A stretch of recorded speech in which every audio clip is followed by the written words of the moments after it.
Good day, and happy to be part of this webinar. On behalf of Acting Director Tracy Troutman and the staff at Bureau of Justice Assistance, I'd like to welcome you to this webinar on body-worn camera video analytics and redaction. My name is Tom Woodmansee, and I'm a senior advisor at CNA. Prior to joining CNA, I was a police officer for 25 years, and I'm currently involved with several policing projects around the country, including the body-worn camera TTA program, the Violence Reduction Network program, BJA's Smart Policing Initiative, the 21st Century Policing Program, and the COPS Micro Grant Initiative. So from my experiences, I can attest to the importance of understanding all the layers and dynamics that come with body-worn cameras. So I commend you for taking the time to join us on this important topic. I'll provide the introductions for today's webinars, but I want to first start off by telling you that we're pleased to have John Markovic with us today. John's the Senior Policy Advisor at BJA, working with us at CNA on the development and delivery of training and technical assistance regarding body-worn cameras. John, would you like to kick us off with some introductory comments? Sure. Great. Thanks, Tom.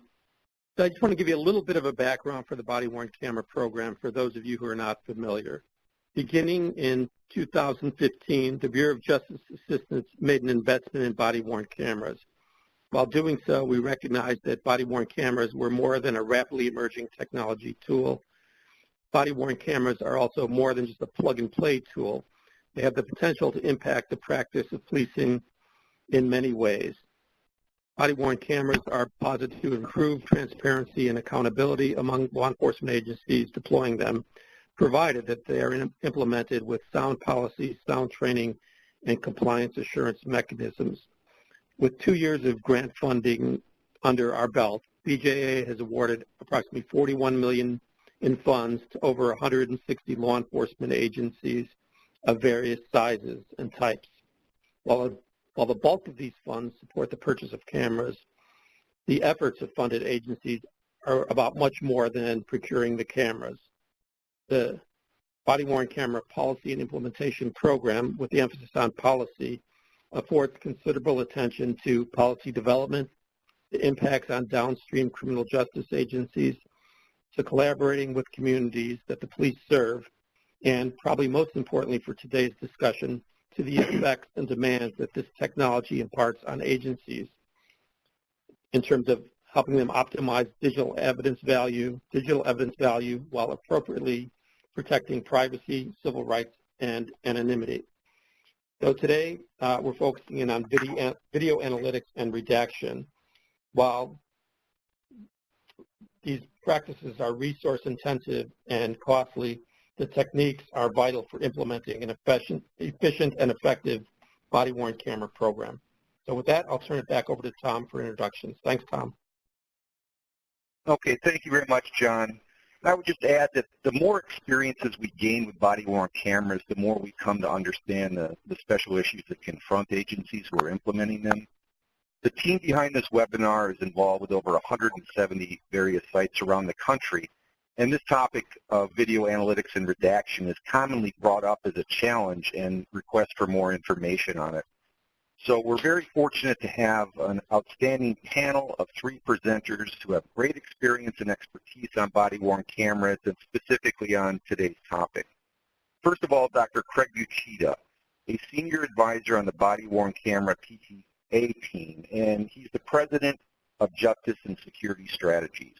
Dr. Uchida is responsible for locating funding streams, negotiating contracts, directing projects, leading and managing staff, and ensuring that projects are completed on time and within budget. He has experience and expertise in management and operations and training and education, and has substantial knowledge in law enforcement, homeland security, criminal justice, and public health issues. Dr. Uchida provides direct assistance to clients through training and technical assistance, developing and implementing research and evaluation plans, and assisting in implementing change within organizations. Our next presenter will be Todd Maxwell, who is a Senior Information Technology Policy Advisor for Booz Allen Hamilton. Todd works on site at BJA in D.C. and consults them on technology topics including body-worn cameras, video analytics and redaction, implementation strategies, software integration, cloud solutions, and other emerging technologies. Todd is a member of the Standards Coordinating Council and its Architecture and Security Working Groups, along with being a member of the Global Justice Information Sharing Initiative Advisory Committee. And finally, our third presenter is Commander Pat Rigdon, Body-Worn Camera Program Supervisor at the Colorado Springs Police Department. Commander Rigdon has 25 years of experience in law enforcement and is currently assigned to their Specialized Enforcement Division. Pat has overseen the implementation of Colorado Springs body-worn camera program since 2014. He has a master's degree in criminal justice and a graduate of the FBI National Academy. Now, Commander Rigdon will be offering some of his experiences and lessons learned from the field with body-worn camera analytics and redaction. So I want to thank the presenters for contributing their time, sharing their experiences with us, and for working with us in putting this webinar together. This is one of the series of webinars sponsored by BJA and coordinated by CNA for Body-Worn Camera Technical Assistance Program. We want to thank the Bureau of Justice Assistance for its investment in the Body-Worn Camera Grant Program, the Body-Worn Camera Toolkit, and a range of other technical assistance resources and opportunities for agencies implementing body-worn cameras. BJA supports state, county, local, and tribal law enforcement agencies in many, many ways, and we're grateful that they do. So finally, before we get started, just a few additional comments. There'll be an opportunity for questions and participation towards the end of the webinar, so please make your thoughts known and questions asked. I can tell you that we will value this, and others will appreciate hearing what you have to say as well and sharing your experiences. Following the webinar, you'll receive a request to evaluate it. Please complete the evaluation and give us your honest thoughts and recommendations. And also, let us know what other topics you think we should cover for future webinars. We value this and often use those suggestions. Finally, I want to especially thank Dominique Burton and Denise Rodriguez at CNA who do the backgrounds and do all the work to make these webinars go smoothly. So we'll have Dominique go over a few technical details before we launch. Dominique? Thanks, Tom. Since this webinar is recorded for the benefit of others who may view it later on our website, please make sure to put your phones on mute by pressing *6 and to unmute by pressing #6. If you are having any technical difficulties, please message the host by using the utility to the right of your screen, and we will try to help you to the best of our ability. If you have a comment or question, please use the chat box to message the host, and we'll do our best to respond to your input. Yet if we are unable to respond to your questions, we ask that you send them via email to bwctta@cna.org so that we can get to the information as needed. Thank you for joining us today. Tom? Thanks, Dominique. Okay, let's get started with Dr. Uchida. Craig, do you want to kick us off? Sure will. Hi, everyone. I'm Craig Uchida.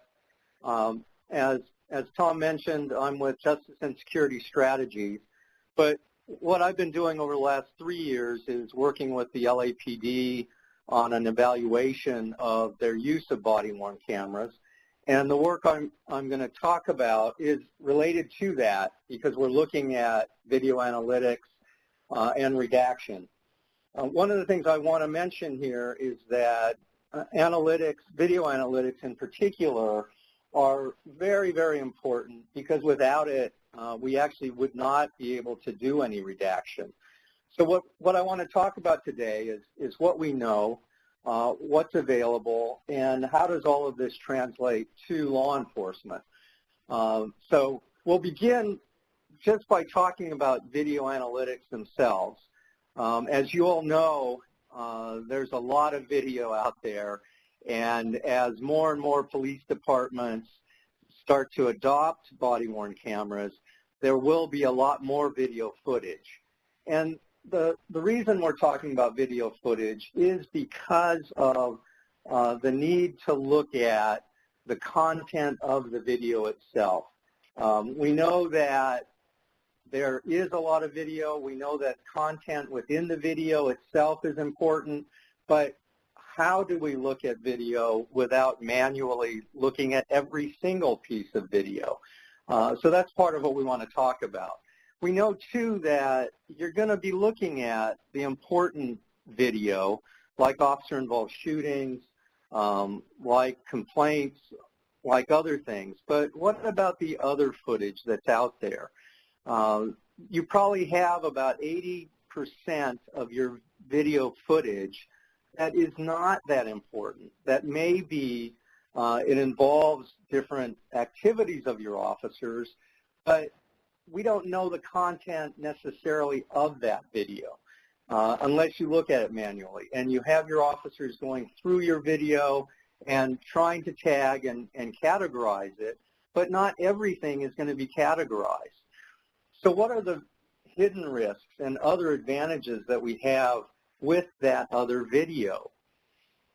One, I think there are other activities that you want to look at. You want to know whether, in fact, an arrest took place within a video. How do you tag that now? How do you go through and deal with that now? What about incidents that your officers have forgotten to tag? What happens there? Many of you are now looking at doing compliance audits. Are officers turning off and on the video, on the cameras, at the appropriate times? Are you also wanting to look at other behavior of your officers? Are there things that you want to use for training? How do we then determine what those kinds of things are going to be? So that's part of why we're looking at analytics and the ability to flag analytics appropriately. The table in front of you is about the number of videos that the LAPD had a year ago.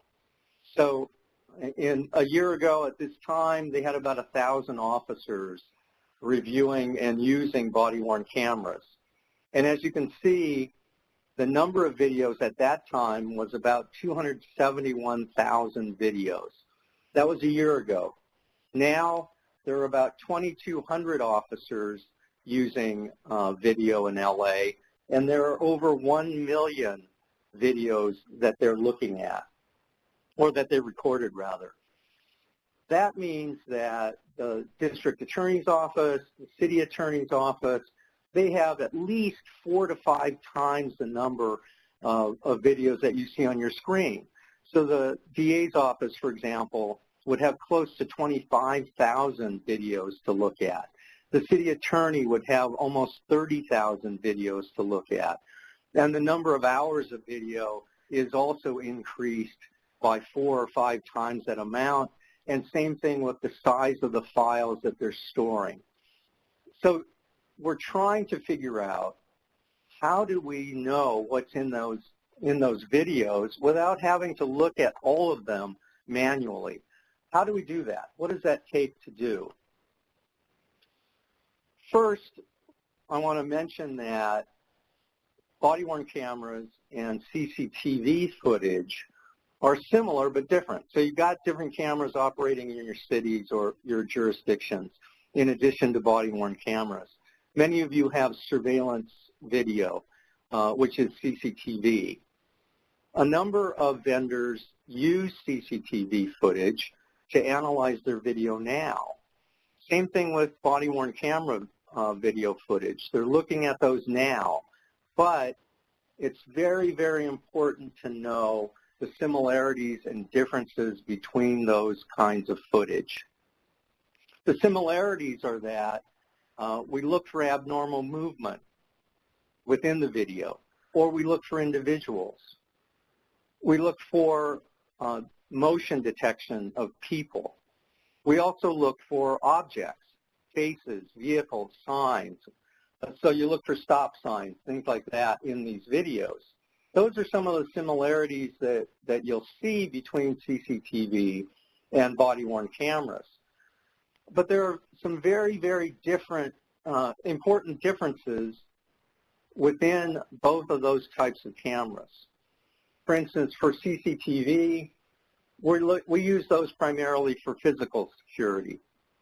They're across your city, for example, or in a mall, or in a prison.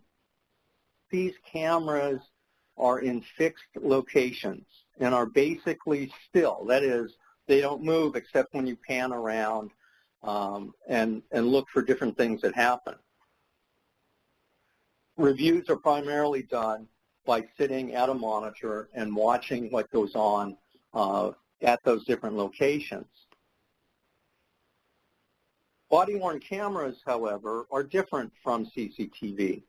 They're interactive. That is, the body-worn camera and the person move. The person wearing the camera moves. And that's really, really important in terms of how we start to analyze those data. And I refer to the video footage as data because it's broken down into different component parts. So as you know, they're usually 30 frames per second. And within each frame, you have a number of pixels within each frame. And those pixels are what we're trying to measure using math. So every pixel that exists in a frame is measured using a different algorithm. So as every frame moves, so too do those pixels. And within a body-worn camera, there's a lot of jumbling, there's a lot of movement that's very, very different from your CCTV footage. And that's really important to keep in mind, that with CCTV or with your TV video or movies or whatever, those are all fixed. The body-worn cameras are not, and that's what makes the biggest difference in all this. So how do we read footage? How do we determine what we are going to read? Well, frankly, it's similar to analyzing a book, except you don't want to necessarily read the whole book. So imagine you have a book like Crime and Punishment by Fyodor Dostoevsky. Very thick, very difficult reading. We may not want to read the whole book, but we do want to analyze the contents in the book. So the mathematicians start to go through a book with different algorithms, counting up the different words, different phrases, different scenes that go on in a book. And that's how you begin to analyze the contents in that book.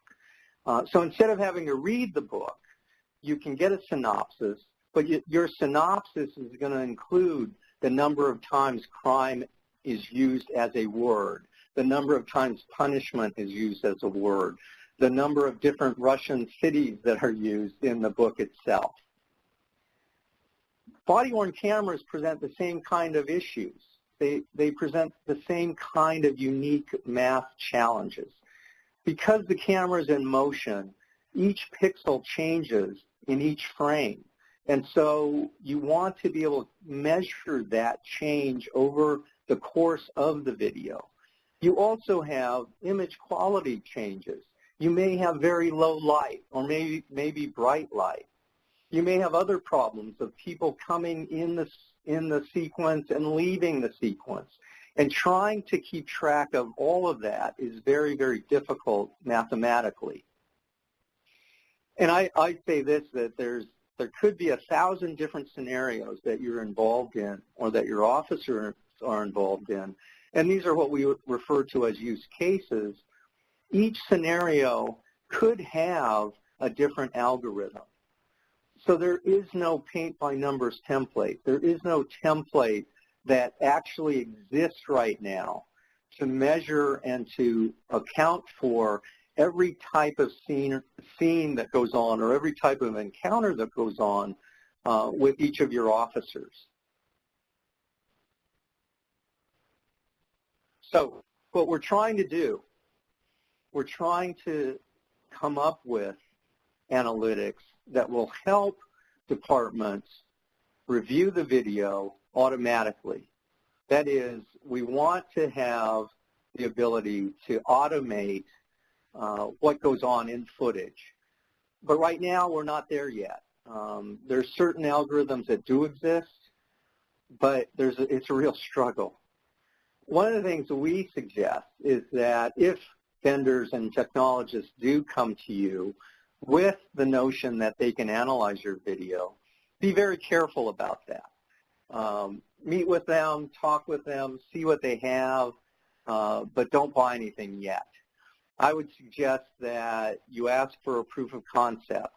that you run tests on their algorithms and do some trials to see what best works for you and for your colleagues.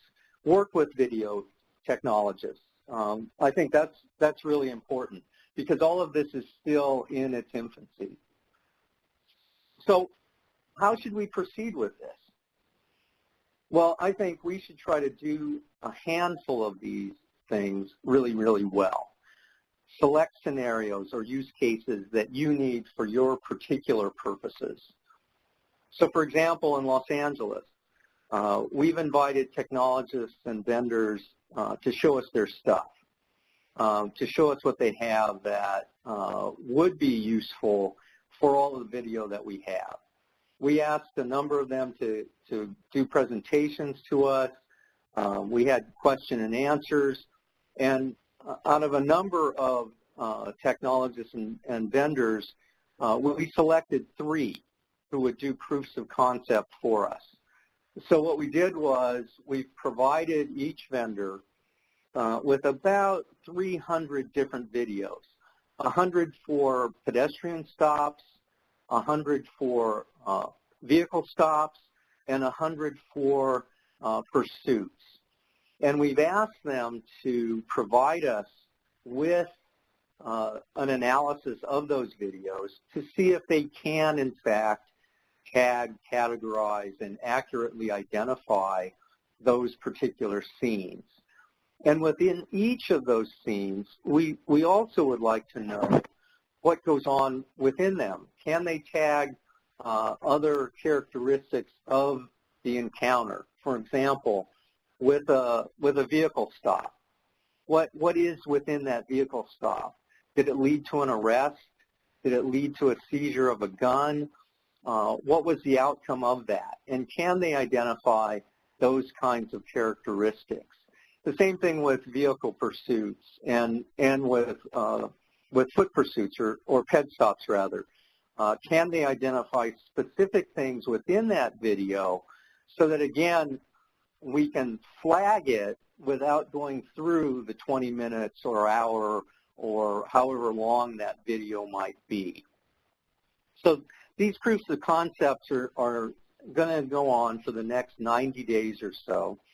And by midsummer, we hope to have some answers about these particular types of scenarios that we're engaged in. And once we have that, then we'll ask them again to do more in the hopes that by the end of the year, perhaps, we'll have some very solid video analytics that we can share with the field that will help you in how you analyze and how you do things with the existing video that you have. Okay, so I'm going to turn this over now to Todd Maxwell, and Todd will talk about video redaction. Todd? Hello, everybody. So as Craig was saying, you can't really have video redaction without good video analytics.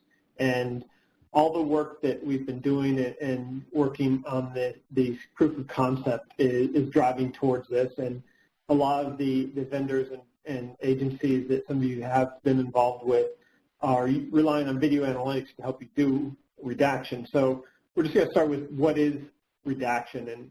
And that's basically just obscuring of the pixels and audio within a video segment to conceal information for security purposes or sensitive information. And basically the process is it's going through and decoding the video and processing all the pixels through computer system, editing the video, and then re-entering it. So it's basically creating a alternative copy of the video. So you provide the original feed, it analyzes it, you make your changes, and then you get an additional copy back. And so why you're doing video redaction, we all sort of know why we're doing this. A lot of places are required. We need to protect informants, victims, minors, witnesses, protect PII information, and we do it to meet some of our requests from either local or media or victims or such. So, And a lot of the states where it becomes very high profile is some of the states that have sunshine laws and have requirements. And we know some of those states are working to change their state laws on what evidence is and what disclosure is, because a lot of the laws were written on before the digital media age, when everything was a paper report and you could simply redact it out and provide it out. And now it's becoming a lot more work. So that's why video redaction, video analytics is becoming so important, not only for body-worn cameras, but as Craig mentioned, CCTV. And this is a big issue. And there's another project called Viva that is looking at video analytics. And they did kick off, and they're starting with CCTV versus body-worn cameras. And body-worn cameras is like their third phase. And where we see the video analytics and redaction, we're starting more with the first phase and looking at video analytics and redaction on body cameras, because then it's easier to go backwards. They started with CCTV because it's easier to start with that and then go forward. But our group is involving a lot more body-worn cameras as they get adopted. And so what we're looking at here is we're just sort of giving an example based on Craig's calculations on the videos from LAPD. And this is basically what we're having to do without automation and without the video analytics. Someone would have to go through and edit frame by frame. And if you think about that 30 frames per second, how much work would be involved, you can just sort of look at this transition and the spread and the work that you'd have to do. So that's why the automation and why this is such an important topic as more and more agencies adopt and as this video grows, especially for agencies that might have retention policies that are so long, or for so many years. So some of the issues we've looked at is, we have actually we run the body-worn camera pilot implementation or program, and we've actually had agencies that had to turn back in some of their funds, or we've followed other agencies that turned them back in because of the laws around releasing videos, the redaction costs, and that's unfortunate. So we're trying to look at objects and ways to meet those needs. So some of the things we've looked at, some of the considerations are, like I mentioned, cost, manpower allocation, and then time associated with that, and then storage and software. A lot of this time requires additional software, and then, of course, the storage, depending on your retention policies and how many copies you need to make, because every time you're doing a redaction, you're going to end up making an additional copy. If you have one requirement for media, you'll have that copy. If you have another requirement for your prosecutor, you'd have that copy. And depending on what your state law is on disclosure and the defense, you might have additional copies there. Then you have software requirements. There's limited automation. And then no matter how often or how automatic you get it, it's basically still going to require somebody to review this, because every single redaction and video analytics program is dependent on a human to sign off on it, because no company is going to say, hey, this is 100% correct, and they're not going to take the legal hit for it. So it's going to be up to each PD to have someone that reviews it and make sure that it's good to sign off before it's released. Some of the automation challenges are understanding which items to redact and scenes.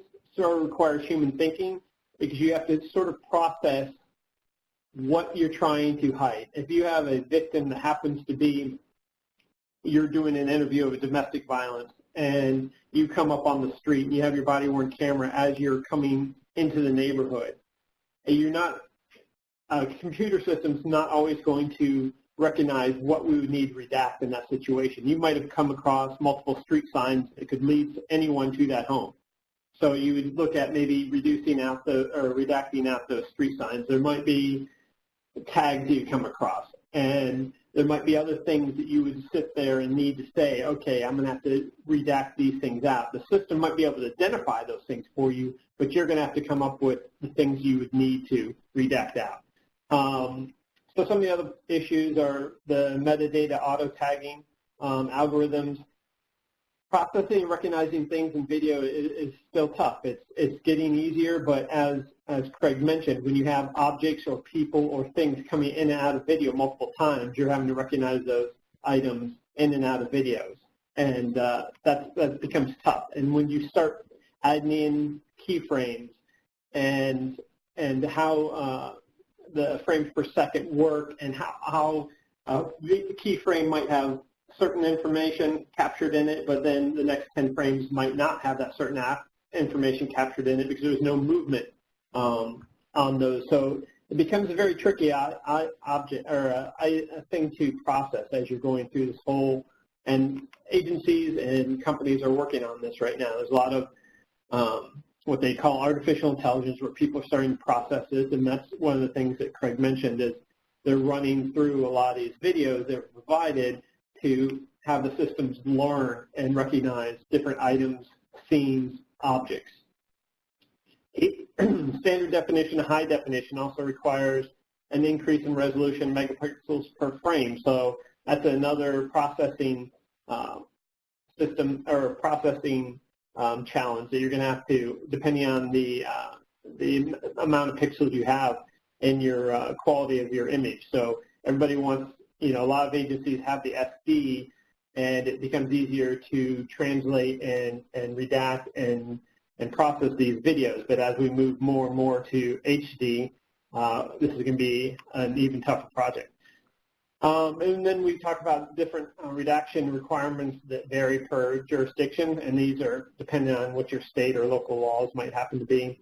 Liability issues, as I spoke about earlier, it's always going to be on the law enforcement agency to sign off and say that this is good to go. It's not going to be on the vendors that provide you the software.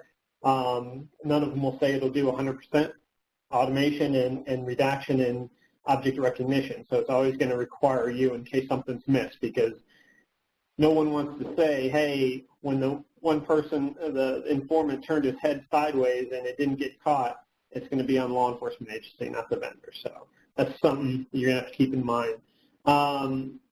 And what we've seen is some software available to unredact video. This is mainly around people that were using early redaction features like the swirl technique. But depending on how people do the redaction going forward, is something we're going to have to monitor. If you're using some of the more advanced redaction tools where you're actually removing the pixels, then this isn't going to be as much of an issue. So some of the state of redaction right now, so there's different types. We're just going to talk about the different types you've probably seen or come across. And so the blurring of an entire frame, Seattle PD started doing this when they got a request to publish their Sunshine State, so they got a request to publish all of their body-worn camera videos. So they basically blurred out everything and put it up on YouTube. So it blurs out and mutes out, but you're able to sort of get the outline and go to where you want and request your video from them. Blurring of specific items or features. You can see here it's doing a lot of face and skin or tag blurring. Blocking out specific images. We talked about this, and it's basically removing specific items, faces, tags, identifying features. Then we talked about audio redaction. There's a muting of all, which again is what Seattle was doing with their online videos. There's selective muting, where you're either taking out certain words or sentences from it. And basically what's going on there is they're doing translation of the audio in it, and then you're able to do selective based on those translations. So some of the key components are video agnostic, the ability to redact audio and video, authentication, make sure your audit trail is intact. So you're always going to want to make sure that you're making copies and not editing the original. Make sure you own the redacted video and metadata. These are important topics to talk about when you're looking for not only video analytics or video storage solution. It's the whole component. So just make sure you know that you own this material and this metadata, and it can't be used for other purposes. Security, depending on whether you're going to use a local or cloud solution, your connection security, not only that, but if you use a cloud solution, what is their security of the people that have access to that data and metadata. And because some of these you might be using a vendor that has a cloud host solution through Amazon or Microsoft, but then if you use a third-party service, then you have to look at either providing them access or moving that video over to them. And if you're providing a DVD, that's one thing, but if you're doing it through a internet connection or through the cloud or even from one server at Amazon to another, then you need to make sure that those connections are all within your security requirements. Digital media evidence versus standalone, that's basically where you have one software solution that manages all your video evidence and not only allows you to store it, tag it, but then redact it, or if you're using a different service for redaction and analytics. Some agencies, some software vendors and body-worn camera vendors will allow you to have a system where you can store all of your video, not only CCTV, but in-car and body-worn cameras, which is appealing to have it all in one space. But then sometimes they don't offer the video analytics and redaction, or limited, or you might find somebody else that does a better job. So compare those two out. Some of the solutions offer free online trials, so that's always something that when you're doing your research, see if you can download it, try some of the software, or even use it free from the cloud. So these are examples. These are not all-inclusive, of course, but some options to help you assist. There's BWC vendors that offer the all-inclusive option where they have the ability to store not only their videos, body-worn camera videos, but ingest other videos, and then allows you to do some video analytics / redaction. Automation levels aren't there on a lot of these tools. So just when you're going through, just sort of review what they have, and as Craig say, they have them do a proof of concept when you're reviewing them. So I'm going to go back. A lot of agencies choose the all-inclusive one, and that's great if you want to, but there's also third parties that allow you to do some sort of video analytics and redaction separate of your body camera solution. And so there's multiple of those out there. So it depends on what you're looking for as an agency. Do you want all-inclusive? Do you want the best of breed? When I used to work in software integration, I always looked at the best of breed and then integrated them. And so if that's something you're looking to do, you might want to, review your body camera vendor and look at their solution. If it doesn't meet your needs, you can also look to third parties and look to integrate those. And so these are some third parties that you can either upload your software or do interfaces with your BWC vendor to get your data over there. When I went and viewed San Diego District Attorney's Office, a lot of them were, even though they were getting their data either in DVDs or directly through links from their law enforcement body-worn camera vendors, they were still using Adobe to edit the videos for court, even though they didn't have that many at the time. So, and then there's some other outsourcing examples. So depending on the size of your agency, you might not want to spend the manpower and allocation. And this is why we talk about the cost-benefit analysis. So when you're looking at this option, how many cameras do you have? How much video are you going to have? How many requests do you think you'll get? And you can determine a lot of this through your pilot programs or your first year of use if you've already gone beyond that. So, and if you're a smaller agency, maybe you only get 1 or 2 requests a year, and it doesn't make sense for you to do that much redaction on your own. So then there's outsourcing agencies. So you would have to contact them and look at costs for that. But there is, like I said, 3 different options. There's all-inclusive, there's third party, and there's outsourcing. So when you do your cost-benefit, break those down and see what resource works best for the size of your agency and your state laws. So we have on the body-worn camera toolkit, we just have a short redaction guide that talks about some of the guidelines based on state and federal laws.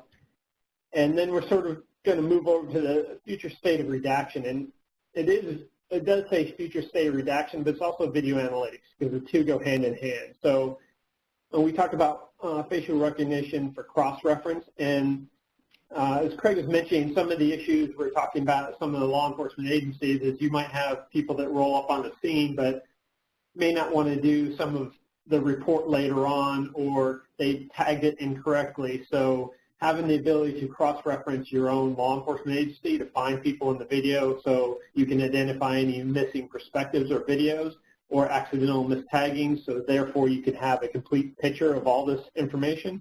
And as more and more body camera vendors integrate in-car video, it allows you to get a whole 360 view of an incident, especially a whole high-profile incident. And this would allow you to not only identify people but objects in it and then do a cross-reference. It would, as Craig was also mentioning, we're looking to define similar incidents, and this might be more in a search capability. We're looking geotag correlation tools. We've seen some of that out, and of course, improved auto tagging and improved auto redaction. And as we get more and more video into the deep learning of the audio or artificial intelligence, we'll start to see improvements go up here. And that's where we're starting to go now. And that's the whole point of the DIVA project and of the proof of concept out of LAPD. And so I'm going to turn it over now to Commander Rigdon to sort of give you an example of how this translates to law enforcement. Thanks, Todd. I appreciate it, and thanks to everybody for logging in today. So I want to start by saying I'm by no means an expert in video redaction or analytics. My goal today is really to kind of bring home a few of the things that Craig and Todd have talked about, kind of tell our story and how we've dealt with some of these issues, perhaps give those of you who have implemented cameras some food for thought on different ways to use your systems, and those of you who are considering body cameras, some ideas of things to look for as you go forward. So to start with, I will say that when I see those numbers for LAPD, it's baffling, the number of videos that they produce. So Colorado Springs isn't nearly that large, so we have about 685 sworn officers, and so you can imagine our numbers of videos and requests are dramatically different than LAPD. But just to give you a little bit of background on what we've done, so we started looking into cameras as well as many other agencies in 2014 by reviewing a number of products, testing products before making our final selection. But we began implementation in earnest last fall in September. I'd like to say we wisely did a bit of a slow integration in that we rolled out about 60 cameras in September, gradually increased that number to about 100 before the first of the year.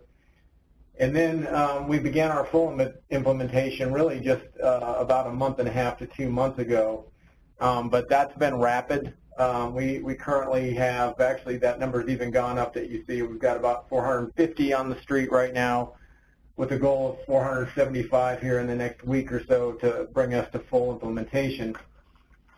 I will tell you that prior to implementation, many of the things that both Craig and Todd talked about were heavy on our mind, specifically items surrounding redaction and what the cost of that was going to be. So as we went through the entire process, we really had the goal in mind of trying to make ourselves as efficient as possible. And I'd like to think we did that. It's still with a lot of work. But I know we were not in a position to add a tremendous amount of staff to this, and so I'll talk a little bit about how we went about trying to keep our costs as low as possible. So if you could advance the slide, Dominique.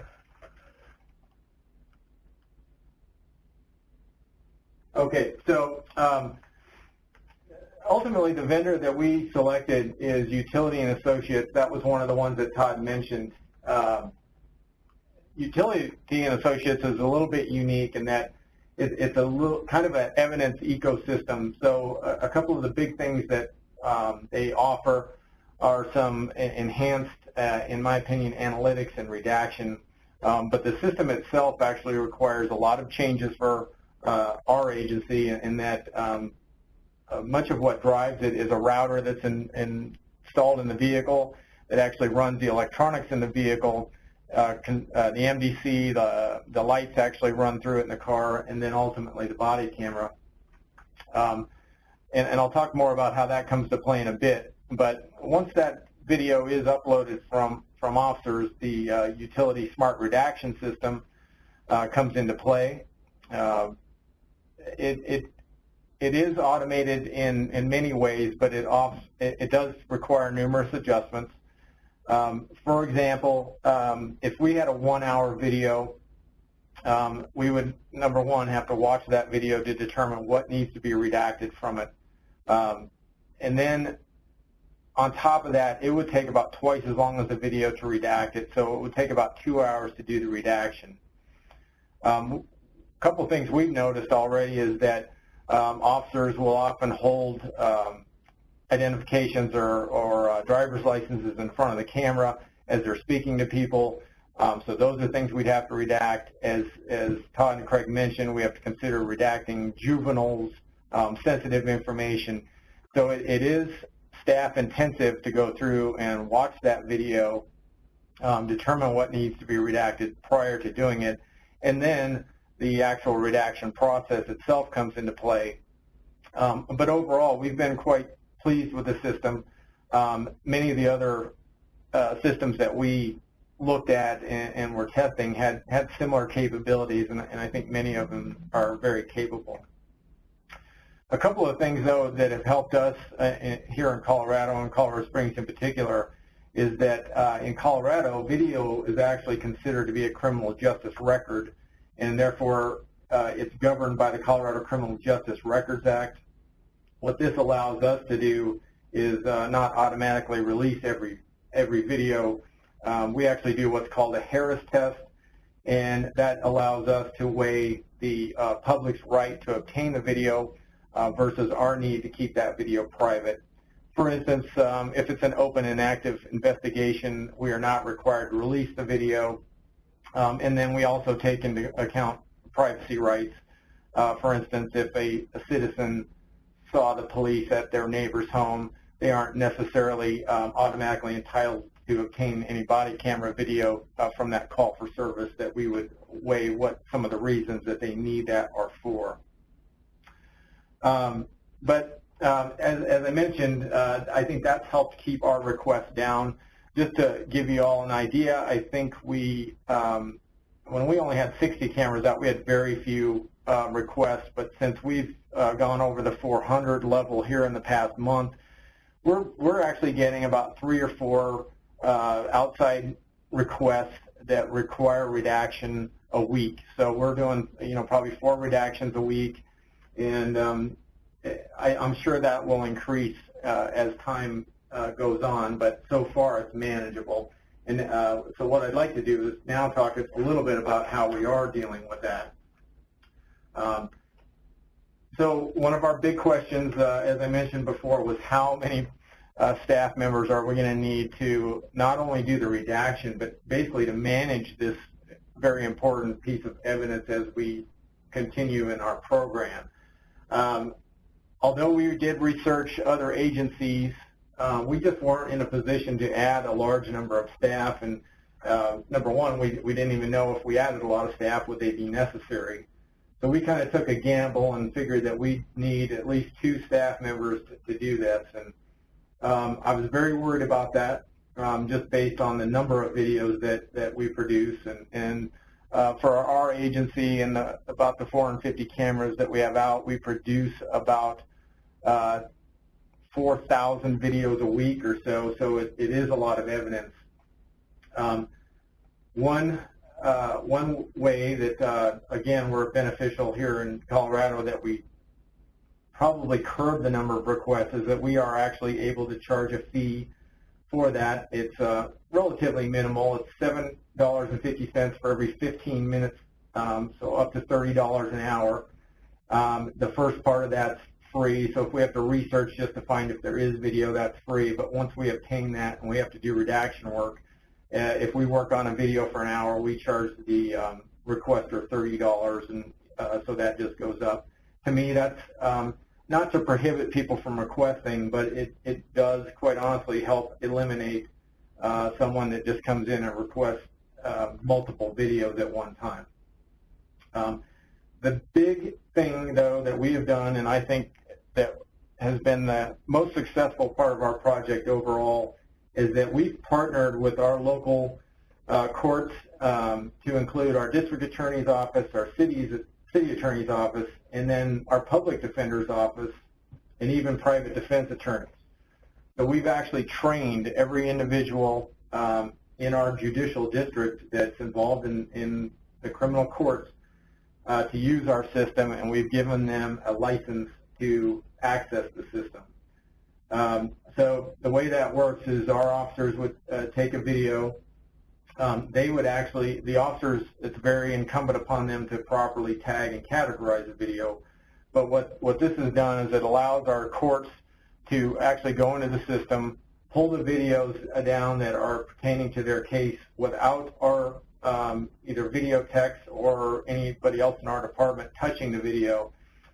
Then the court personnel can redact. They can do anything to the video they want. It's all contained in a very robust chain of custody. And then ultimately, once the district attorney or city attorney needs to share that with defense, they share it with them. So defense only sees the videos that pertain to their case as well.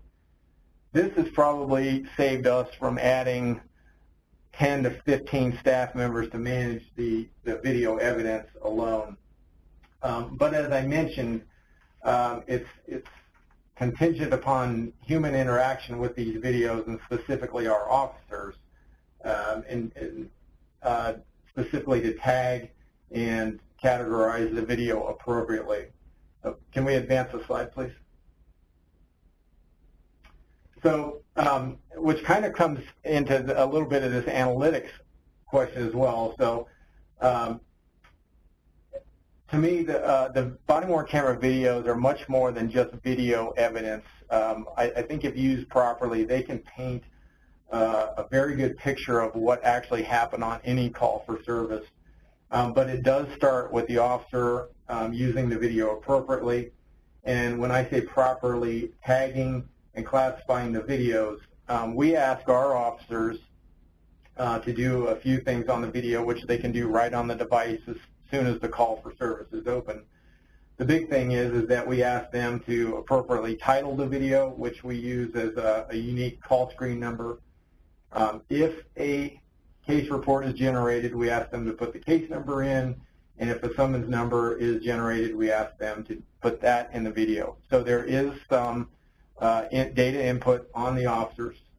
We actually have them input the call screen number twice, since that is a number that is unique to every one of our call for service, in order to kind of avoid those fat finger mistakes and to allow us to always have the ability to find that video. Then the other big thing that we do ask them to do is select at least one, but they can choose multiple, but we have 18 classifications, things ranging from what we call non-criminal incidents to various felonies and traffic stops or where summonses are issued. What these classifications do for us is not only determine the length of retention of the video, but they also determine what court they go to. So we've given, for instance, our municipal court only the ability to view videos that are tagged as where a summons was issued and it's into municipal court, or a misdemeanor arrest is made into municipal court. They can't see any of the other videos. Same with district court, they can only see the videos that pertain to them. As I mentioned, though, I think this has saved us literally hours and hours of work of sharing videos with the proper courts. So now I just want to talk a couple of more minutes about the analytics portion of this. So we aren't really using analytics in some of the ways that, some of the fancy ways that I think are going to be capable in the future as far as facial recognition.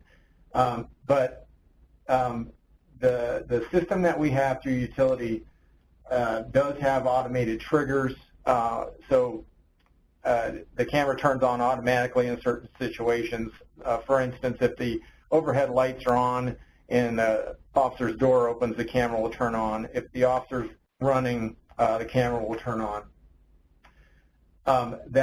How that camera was activated is actually shown on a screen with a video along with a bit of an interactive map that shows exactly where the officer walked and was positioned at every moment that the video was captured. This provides us a very robust piece of evidence that I will say our courts, including the defense attorneys, have loved, because they now get a better picture of what happened in that entire call for service. The system also allows us to see what route the vehicle that the officer was driving took to even the call for service or in a pursuit, what speeds they were going. So we can use a lot of the data that's captured on this system to do multiple things, not only court evidence, but we can analyze the appropriateness of pursuits, the officer's actions to a degree. So it's been very helpful in many ways, and although it might sound kind of high-tech and easy to use, I will say that, well, I guess I should say it is high-tech. It does take a lot of work to make all these things happen. It's not just necessarily a plug-in and use this system the way I described it. It has taken a lot of work on many people's behalf, but I think the end rewards are going to be justified with the quality evidence that we get. So I believe that's the conclusion of my comments, and if we see questions pop up, I'd be happy to answer those as well. Excellent. Thank you, Commander Rigdon, Todd, and Craig. Very good information. So now is an opportunity for questions. We've had a couple questions come in that I'll throw to the panel, and please don't hesitate if others have more. Continue to send them through the chat room. So one question came in was, under FOIA, a legal question, we're not allowed to charge a fee for the video, are we? Anyone on the panel want to take a shot at that? Well, this is passed, and I have a feeling that this is probably going to vary from state to state. I know Colorado, as I mentioned, it's considered a criminal justice record, which changes its classification a little bit, but we also have something similar to FOIA, which is called Colorado Open Records Act. But it does have limitations to it. It isn't just a blanket that we have to release everything just upon request. So it is probably going to depend on what your state laws are as well.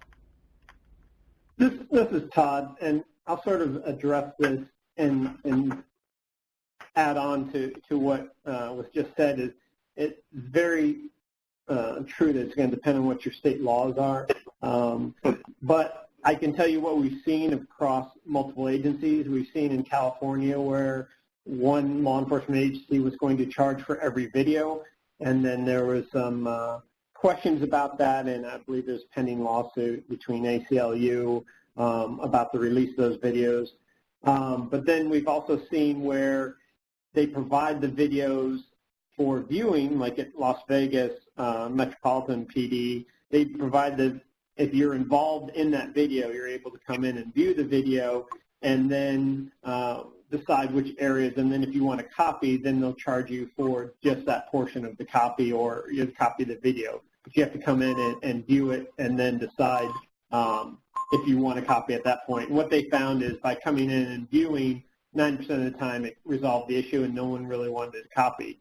But then it did allow them to charge just for that specific copy and not for a bulk every time somebody wanted a copy. So it just depends on how you work it out, I think, and you'd have to fit within your state laws. But there's a couple of examples of some people that have, how they've handled it.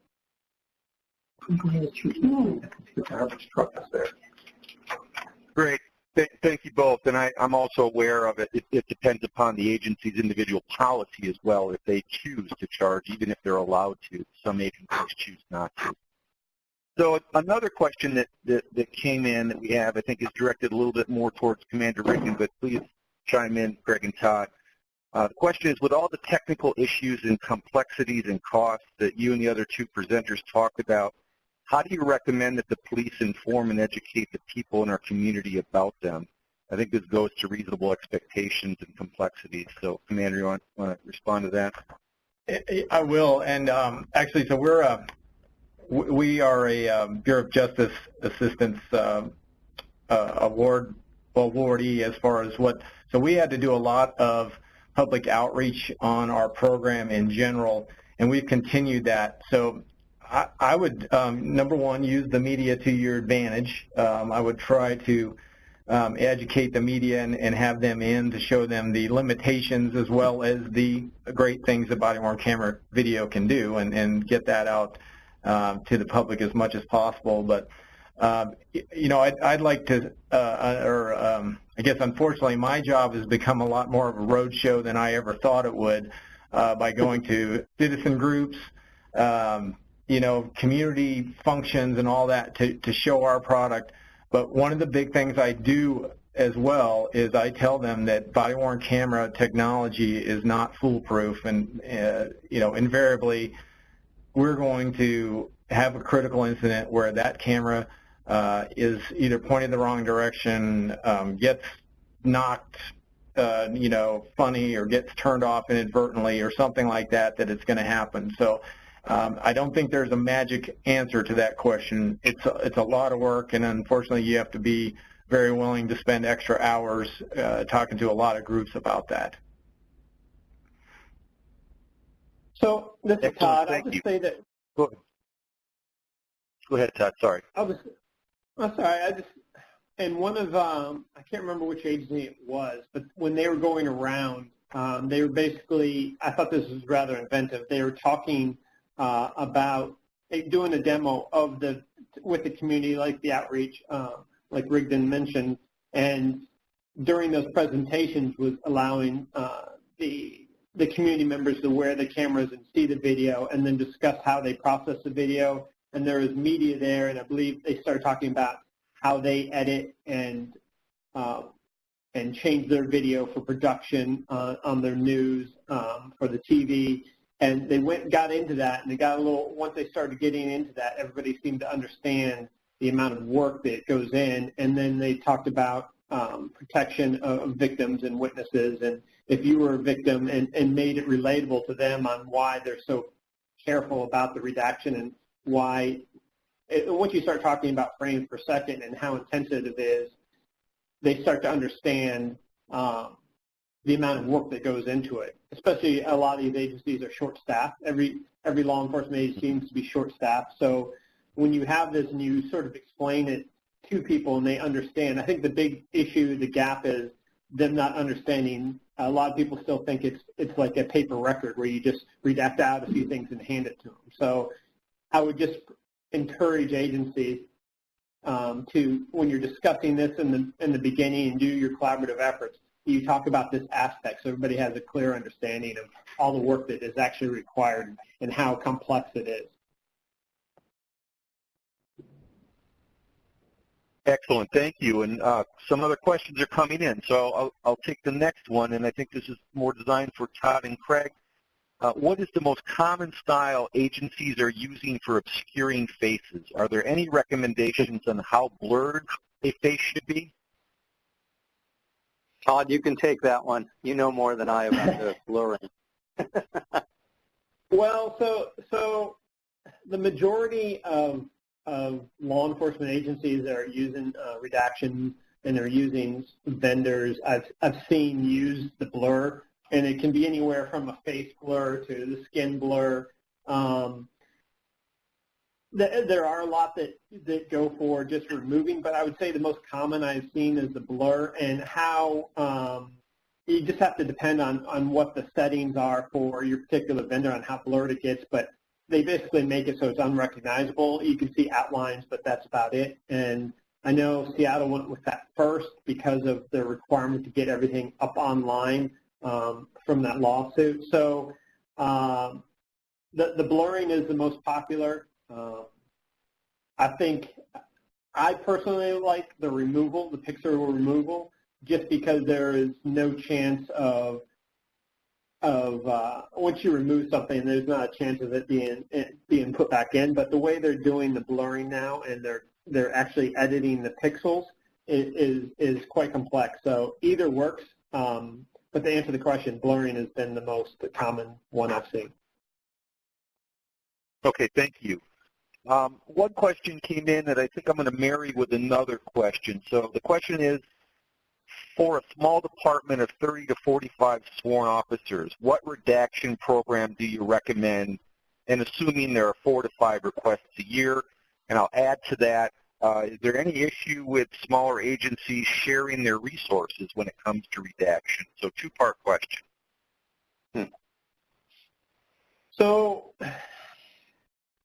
you know, again, this is just, if I were doing this, I would do a cost-benefit analysis and say, if I'm going to get 4 or 5 requests, is it worth the amount of money I'm going to spend on maintenance of software versus maybe outsourcing it and doing the requests, and how much is each video? How large are the videos that I'm going to most likely have to edit?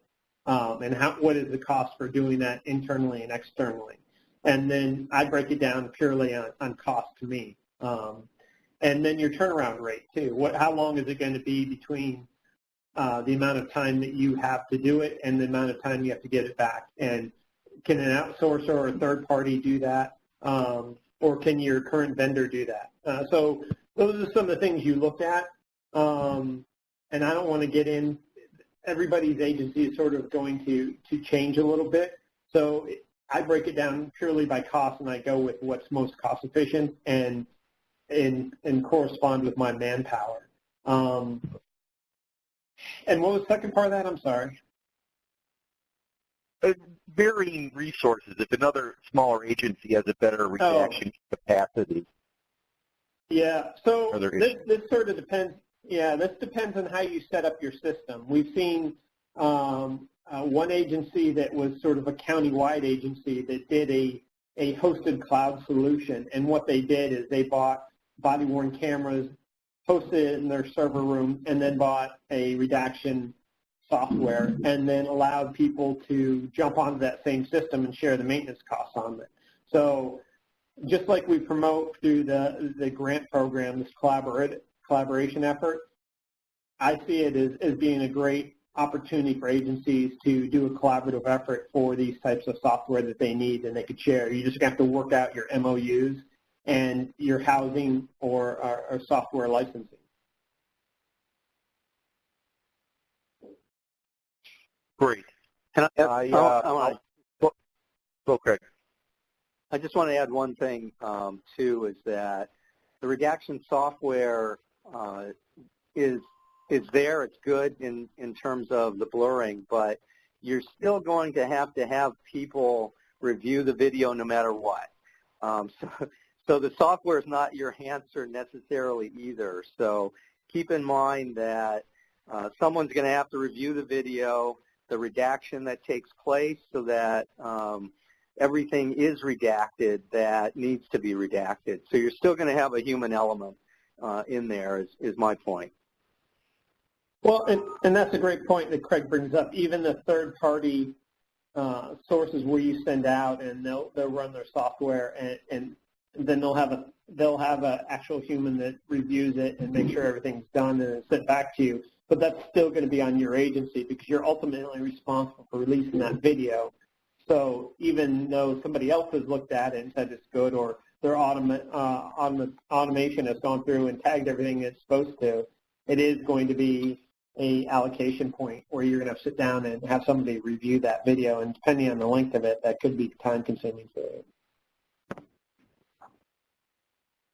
Okay, thank you. We have 2 more questions I think we can get in before our time is up. So the first one is just a reminder. Can you repeat how you ensure the officers appropriately place the correct case number when categorizing? Yeah, so this is Pat, and so we actually ask the officers to input the primary call screen number, which is unique to pretty much every call for service twice. However, I will say that I'm sure every department is the same, is that you have about 95% of your officers do it very correctly, and then 5% that you constantly have to remind, retrain, or forced to do it correctly. So it's never 100% perfect, but it dramatically reduces the trouble that courts and detectives and defense attorneys have to, the time that they have to use searching for video if that is done correctly. So twice, the officers don't like doing it twice, but it does save a lot of time down the road. Okay, thank you, Pat. And finally, just a question on how the camera is aware that an officer is running in order to automatically start recording. Just touch on that, please. Yeah, so our camera is actually an Android Moto X device, but it has an accelerometer built into it. So if it detects, and it doesn't have to be overly fast, but if an officer's at a trot or a jog, it will activate. The officer, if they didn't mean for that to happen, can certainly turn it off, but it is a bit of a fail-safe. Should something happen immediately in front of the officer, they have to either run to the scene or start chasing someone, that it avoids that inadvertent non-activation. Great. Okay, thank you. Well, we're going to wrap up now. Thank you all for the great information. I just want to close with saying our goal for this webinar was to provide you with some helpful information and insights on the importance and the dynamics of body-worn camera, video analytics, and redaction. We hope that you found it useful, and also that most citizens likely view body-worn camera as just a new technology for police, but I believe we all know that they are far more than just this when it comes to policing considerations and impacts, along with expectations and resource investments. So I want to thank BJA and John Markovic for making this webinar possible. And John, I'd like to turn it over to you for any closing comments.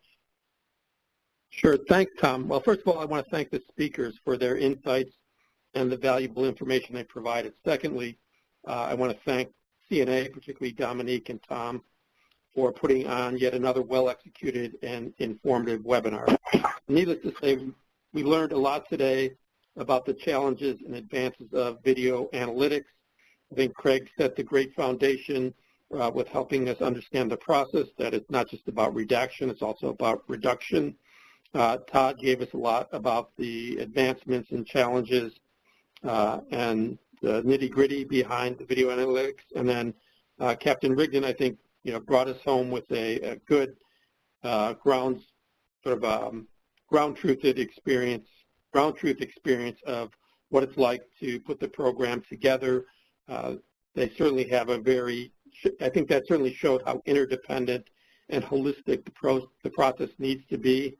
They have a lot of great equipment. With the question touched on the issue of activation when an officer is running. So a lot of this is dependent on the equipment you use and so forth. So we know that there's no one-size-fits-all solution.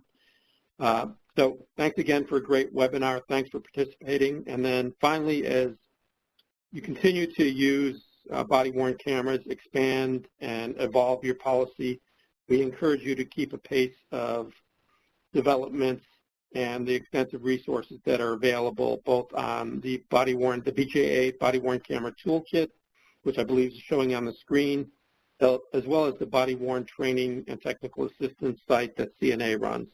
Thanks all for participating, and stay tuned. Thank you. Thank you, everybody. Have a great one.